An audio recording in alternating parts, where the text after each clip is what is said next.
বন্ধুরা কেমন সুন্দর জমেছে দেখুন দইটা। কাঁচা আমের মিষ্টি দই কি সুন্দর হয়েছে দেখুন, কালারটাও খুব সুন্দর হয়েছে।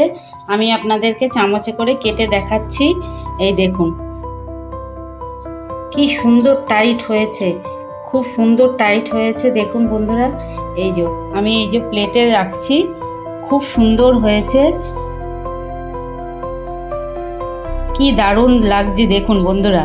এইভাবে আপনারা একদিনকে বাড়িতে তৈরি করে খাবেন কাঁচা আমের মিষ্টি দই, আর কেমন খেতে লাগছে আমাকে কমেন্ট করে জানাবেন।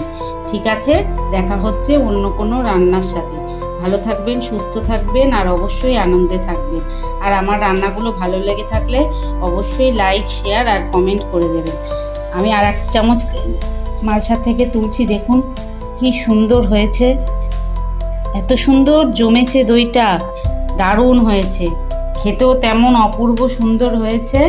আপনারা একদিন অবশ্যই তৈরি করে খাবেন।